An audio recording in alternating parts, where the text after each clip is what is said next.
Joining us now, UC Irvine basketball great, former head basketball coach at BYU, and a man who will take your money on the golf course, Steve Cleveland on the Deseret First Credit Union Hotline. Coach, great to have you back. Thank you, guys. Merry Christmas to you. Absolutely. Merry Christmas right back at you and yours. 7 straight wins for BYU basketball, Coach, after last night's victory over Idaho State. What new thing did you learn about BYU over the past week in the games against Utah and the Bengals of Idaho State? Well, I think the first exclamation point would be the emergence of Peyton Dastrup. Obviously, 14-4-1 in 14 minutes, and then 2 huge threes against Utah. But I think that is just part of a bigger picture. I think when Dalton Nixon is healthy, and hopefully that'll be soon, that this might be the strongest bench that BYU's had in many, many years, with Dalton Nixon, who can play multiple positions, Zaes, who's been a starter, with Kay Cannon, who could be a starter, and then with Dastrup playing the way he is. These are 4 guys that can come in and have an immediate impact in the game. So I think the bench, I think that most of all, this team is stronger because of the 4 guys sitting waiting to come in. Let's focus specifically on the win over Utah, just because it's so much fun to remember how everything played out. What was the most meaningful part of that win that snapped the 3-game losing streak to the Utes for you? Well, I mean, I think playing at home obviously calms you down a little bit, but the thing that impressed me the most is just they controlled the pace and tempo of the game. They were the ones that had the poise and the confidence because of how they've been playing and how they are playing. And when things got late in the shot clock, they always seem to make the big play. And that usually happens with a better team. And BYU is the better team this year. They're more talented, and they have experiences that they've gone through over this past year that have really made them better. So I just think the patience and decision-making, the poise, the confidence that they had when they needed to have it.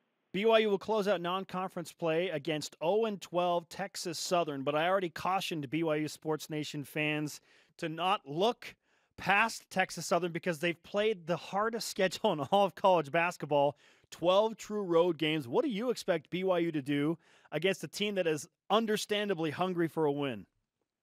Well, let me tell you this. First of all, they are number 1 in the country in strength of schedule. And that school is probably supporting 8 or 10 other sports as they go about and do this for their school. But I think the most important thing is you don't want to take a step backwards. You're not going into league play. And they have a big weekend coming up next week with the start of league play. So, number 1, you don't want to take a step backwards. And then I think that, just do what you've been doing. The same effort, same commitment, good shot selection. Sometimes when you play teams, you kind of rise to their level or lower yourself to their level. And I think that mindset has to be right. I know these coaches will have them ready, and there'll be a very quick timeout if they're going through the motions. But I just don't think they can afford to step back. They're going to win this basketball game, but they need to win it in the same way they've won every other game. BYU's won 7 in a row, haven't lost since they erased a 10-point deficit in the final 4 minutes against UMass. The game before that was the last loss against Alabama. How fair is it to say that their team confidence can be traced back to those 4 minutes? Is that oversimplifying it, or how much do you see in that? I think that's one of the experiences on the road. I think the experiences that they've had on the road, even the loss to Alabama, have been all of the things that contributed to it. I mean, I think what's really the mark of a good team is when you can win ugly on the road. And when I say win ugly, maybe you don't shoot as well as you like, things don't go as well as you like, but you find a way to win. And that happened at Utah State, and that happened at Princeton. And certainly those are games that just give you confidence and know that, again, I think the key word is patience here. Even when things aren't going well, you stay with it, you keep guarding, you keep rebounding, keep trying to get to the free throw line, and eventually at the end of the game, you're still in it, and you have a chance to win it, and that's what's happened. Steve Cleveland with us on BYU Sports Nation, former head coach at BYU. The Cougars are pacing for an 11-2 non-conference mark if they can beat Texas Southern. Let's say BYU, after that 11-2 mark out of conference, I don't know, hypothetically goes 14-4 in the West Coast Conference, and they're 25-7 entering the Vegas tournament for the WCC. At 25-7, Coach, would BYU be an at-large NCAA team? I don't think so. Really? They'll be on the bubble. The reason being is that none of the teams, St. Mary's, Gonzaga, Gonzaga has a strength. They have a more serious strength of schedule and those kinds of things going on for them. But you're talking about, it depends what those losses are in the league, okay? First of all, if those losses are to teams that they should beat, that could be very harmful. They need to sweep either St. Mary's or Gonzaga during the course of the league. And if they do that at 14-4, or maybe it should be maybe right around 15-3, now leading into it, they may not have to win the conference tournament. But just what history shows, too many 27 and 28 win teams aren't going to the tournament. And it's not, I mean, right now there's no one in the league in RPI that's in the top 50. So it's one of those, and that's not the most important index. You know, there is a power index that BYU and St. Mary and Gonzaga fare better in. But I'm telling you that it's unlikely that two teams from this league right now are going to go in, unless it's Gonzaga and someone else that wins the tournament. Gonzaga's still there. If they win out or lose one game, they probably have a resume that would say, hey, they're in. And the fact that they've been really good in the past, as has BYU.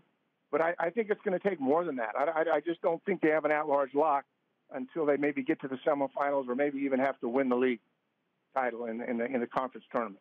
Steve Cleveland joining us on the Deseret First Credit Union hotline. It's interesting that you mentioned probably needing to sweep either Gonzaga or St. Mary's. With that in mind, which team do you think is a better matchup for BYU with the way that this year's team is put together? I think St. Mary's, just because because the styles of play are very similar. So there won't be that significant adjustment to BYU where they're not getting to shoot the ball every 8, 9, 10 seconds. They're used to moving the ball side to side. They're used to turning it and setting a ball screen and resetting another ball screen. So I actually think they're better prepared to beat St. Mary's at home. I think they will beat St. Mary's at home at BYU. BYU has found a way to beat Gonzaga 3 years in a row on the road. It's crazy. I think that's more likely to happen at St. Mary's. All right, which WCC team not named Gonzaga or St. Mary's should BYU be most concerned about? Today, it's probably the University of San Diego. They've got 3 wins on the road versus Colorado, New Mexico State, and Grand Canyon. Some people may not know who Grand Canyon is, but they're in the WAC. Very, very, really solid basketball program. New Mexico State has won the WAC for many years. Colorado, obviously, in the Pac-12, but not as good. But anytime you have 3 road wins, that means you're coming in with a confident group of people. I know San Diego upset BYU last year at home. They've never fared very well at BYU. But I think San Diego team is a team to watch out for. San Francisco, you would think, we'll get a better feel. They play Nevada this week. Yeah. If they really compete at Nevada and play well, then that's probably another team that BYU has to really watch out for. Coach, just a couple of days ago, Kyle Collinsworth was signed to a 2-way contract with the Dallas Mavericks. He made his NBA debut. He hit his first shot, which was a 3. What were your thoughts on his debut in the association? You know, first of all, that is great for him and his family. And, whether it's the D-League or G-League as it is today, anytime you have to go through that process and you're playing in front of 20 or 50 people, it's never easy. And you really got to be disciplined. I saw Kyle in the gym a lot this summer. He was at the practice facility playing and working out with guys. He had a real focus and a commitment in the off season. So to see that happen to him, congratulations to him. It's a tough place to be. It's a tough place to stay. But they rewarded him with a new contract. And I think another good thing, it's good for the basketball program. It's good for BYU. When you have guys playing in the league, it's great to use that as far as recruiting. And when they come into their visits, they see the guys that have played in the league, and they realize, because, hey, most young men want to play in the league. If they're good players, that's a goal that they have. And I think anytime you can talk about your players currently being in the league is good for recruiting. Coach, we look forward to this conversation every week. We appreciate you bringing it. So well prepared. Again, Merry Christmas to you, and I can't wait to play golf with you again so you can take more of my money. I don't remember about me taking any of your money, but maybe I just gave you you gave you a break. Hey, you're a very good player. I look forward to it. I look forward to some sunny days in Provo. You got it.